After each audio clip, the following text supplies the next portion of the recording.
Сәлем достар, бүгін сіздерге корейстің «Вирус» атты фильмін таныстырамын.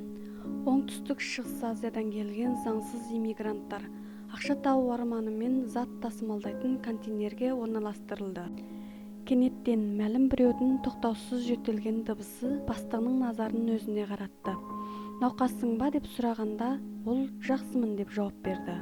Контейнер 9 күн жүріп, жаңа ғана Кореяға жеткенін естіген ержан мен інісі жүк көлігін айдап, адамдарды алып келуге бет алды.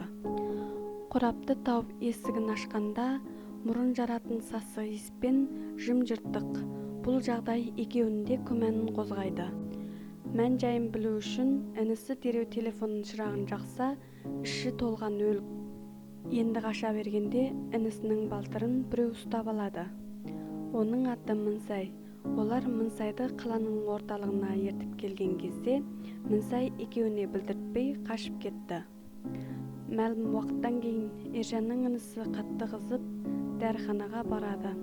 Дәрігер оның жөтелгенін көріп, жөтелге қарсы дәрілерді жазып беріп жатқанда, байқамай қатты жөтеліп, қасындағы кішкентай баланың бетіне су шашырап кетеді. Мұнда режиссер уақытты баяулату арқылы вирустың жұғу барысын көрсетеді. Бала көтерген аналар, дәрігерлер және мектеп оқушылары барлықтары қашып құтыла алмайды. Келесі күні дәрігерде, мектеп оқушылары да жөтеле бастайды. Кішкентай бала балабақшада қатты қызып, есінен талып қалады. Ержанның інісі дәрі ішкенімен ем болмай, қан құсып, дереу үлкен ауруханаға жеткізді. Дәл осы уақытта фильмнің бас кейіпкері Арай доғдыр үйінде қызы Айсұлумен бірге түскі ас дайындап жатқан еді. Осы кезде ауруханадан телефон келіп, қызын үйге тастап, дереу ауруханаға барып, ауруларды тексере бастайды. Арай басқы тексеру диагнозынан ол шошқа тұмау екенін тауып шығады. Әрі телефонын ақтарып, оны контейнерден жұқтырғанын біледі. Профессор мұны естіп қатты үрейленді. Бұл вирус Кореяда тұңғыш рет байқалуы. Себебін түсіну үшін Арай дереу сержанды іздеп тауып, одан контейнердің қайда екенін сұрайды. Ержан өзінің заңсыз салада істейтінін біліп, еш нәрсе айтпай, інісін ертіп кетпекші болғанда, інісі қан құсып, шұғыл құтқаруда қаза болады. Осы сәтте Тұмаумен тағы бір адам ауруханаға жеткізіледі. Профессор вирустың салмақты екенін білген соң дереу жоғарыға хабарлайды. Алғашқы жиналыста вирустың тыныс жол арқылы жұғатынын, жұқтырылған адам 60 сағаттан кейін өлетінін айтылады. Қазіргі уақытта вирусқа қарсы дәрі жасалмаған. Бірақ қызметкерлер парламент депутаттарды құттықтаумен су қайнатып шай ішіп, мәселенің маңыздылығын түсінбей жүр. Сыртта жөтелген адамдар барған сайын көбейіп жатыр. Вирус жұқтырылған жүргізуші жолды дұрыс меңгере алмай жол апатына ұшырады. Вирус жұқтырылған келіншек өз тойында жан берді. Көшедегі адамдардың қан құсуы күннен күнге арта түсті. Қызметкерлер әлі күнге дейін профессордың қаланы жабу туралы шешімін күмән келтіруде. Олар сыртындағы ахуалдарды көргеннен кейін науқастардың санын 2 есе артқанын біліп, мәселенің ауырлығын сезе бастайды. Пінтан қаласындағы науқастар көбейіп кеткендіктен, профессор мәселені талқылаймын деген сылтаумен жеке тікұшақ арқылы қауіпсіз жерге қашып кетеді. Бірнеше сағаттың алдында тамақ ішіп болған Айсұлу қолына мыстырға беретін нанын алып сыртқа шыққанда, тосын шыға келген машинадан Мынсай оны құтқарып алады. Айсұлу рахметін айтып, қолындағы нанын Мынсайға береді. Айсұлу Мынсайдың жөтеле бергенін көріп, сержанды көмекке шақырады. Сержан өрт сөндіру сақшысы. Фильмнің басында сержан Арайды көлік апатынан құтқарып, және оған қашып қалған. Әрі кішкентай қызы Айсұлу десе ішкен асын жерге қояды. Сол себепті Айсұлу көмекке шақырғанда ол дереу жетіп келді. Бірақ Айсұлу сержанды ертіп келсе, Мынсай әлдеқайда кетіп қалған. Екеуі жан-жақтан іздеп таба алмай, Айсұлу шаршап ұйқыға басады. Оны орындыққа жатқызып, қиналған адамдарды құтқарып оралғанда Айсұлудан айырылып қалады. Соңында Арай қызына звондау арқылы қызын тұрған адресін тауып, үшеуі амал тауып қашып шыққан соң, ержан екеуін кеткізіп етіп, өзі қалып қалған адамдарды құтқарып шықты.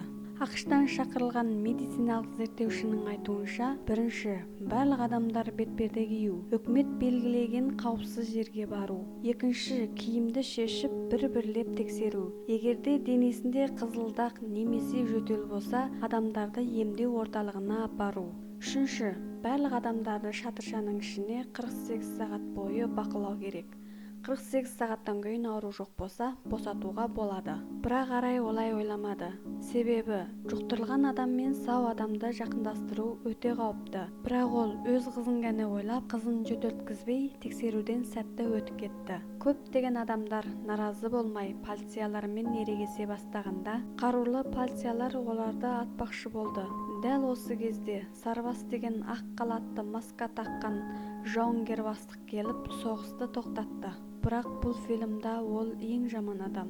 Пентан қаласының жауы 35 процент адамдар келіседі. Әрі ауруға техника жағынан Америка әлемдегі ең үздік ел екенін айтады. Сержан Айсұлудың қолындағы қызылдақтарды көз шалып қалып, Айсұлудың да вируспен ауырғанын байқайды. Сосын арай сержанға барлығын айтып береді. Сержан қазірге дейін емдеу орталығы жоқ екенін біліп, қатты қорқып кетеді. Таңғаларлығы, Мансайдың денесінде қызылдақтар болса да, оның дене температурасы қалыпты. Оның денесіндегі сарсуды ауру адамға салса сауығып кететінін байқаған арай профессормен байланыс жасап, Мансайдың денесіндегі сарсуды тікелей бөліп, науқастарға вакцина ретінде егуді өтініш еткенде, Американың ғалымдары қарсы болып, антиденелер расталғанша күту керек екенін айтады. Өкінішті, арайдың қызы қан құсып жібергенде, ол дереу Мансайдың жанына апарды. Мансай ол қыздың өзіне нам берген Айсұлу екенін танып, денесіндегі сарсуын берді.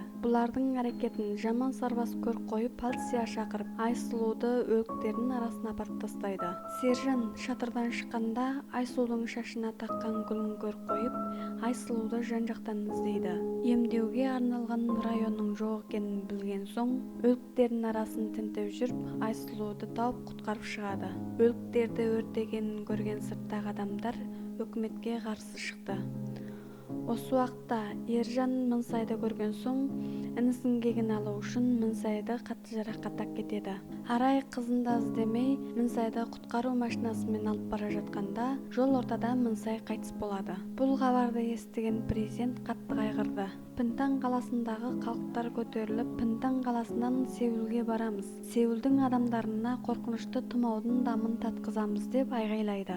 Егер мына жағдайда біреу сары сызық аймағынан өтіп кетсе, бәрін атып тастаймыз деп ақштың полициясы айғайлайды. Бұны естіген президент қатты ашуланып, менің адамдарымды атпаңдар деп қатты айғайлайды. Оған қарамастан біраз адамды мылтықпен жайратып тастайды. Сарбас Айсұлудың қанын өзіне құймақ болғанда, сержан оны өлтіреді. Сержан Айсұлудың аурудан сауыққанын арайға хабарлайды. Бұл хабарды естіп, үміт сәулесін көрген президент бірден арайға хабарласып, оған сенім артып, Айсұлуды дереу тауын айтады. Арай жүгіріп шығып, алдындағы адамдарға алдыға қарай жүрмеңдер деп қолын бұлғайды. Арай қолын бұлғап ескертіп тұрғанда, Айсұлу мамасын көріп, мамасына қарай жүгіреді. Қызын қорғау үшін өзі де жүгіріп, денесімен оқты тосып қалғанда, сержанда жүгіріп келеді. Оқтың дыбысынан артындағы адамдар қозғалудан қорқты. Мамасын қорғау үшін алдыға шығып, мамамды атуға болмайды деп жылап жібереді.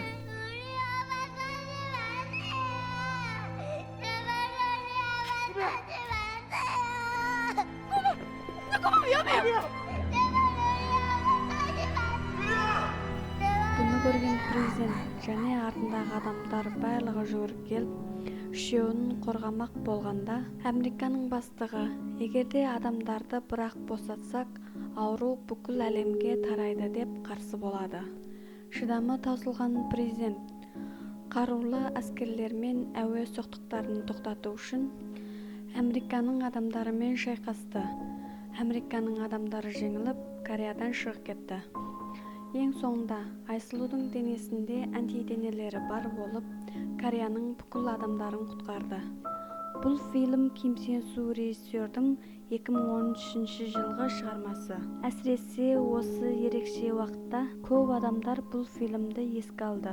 Бұл фильм логика жақтан көп қателік болғанымен, фильмде бір обаға адамның шынайы іс-әрекеті көрсетілген. Дүрбелең адамдарды есінен шығарады. Сонымен тонау, қашу, қауесеттер басталады. Кейде топтық дүрбелең вирусқа қарағанда тіпті қорқынышты болады. Ал дүрбелеңді жоюдың ең жақсы әдісі шындыққа жақындау. Дәл қазір аурудың алдын алу үшін мынандай шараларды қабылдаған жөн. Өзімізді қорғау үшін, болмаса жасырын вирусты басқа адамдарға жұқтырмау үшін үйден сыртқа шықпау. Үйді үнемі желдетіп тұру және таза ұстау. Сыртқа шыққанда маска тағу, үйге қайтқанда қолдарыңызды сабындап жуу. Қандай болсын, саналы мен тәртіп түзім ең маңызды. Бұл видео сіздерге ұнаса, лайк басыңыз. Каналыма тіркеліп, қоңырауды ашыңыз. Сау болыңыз.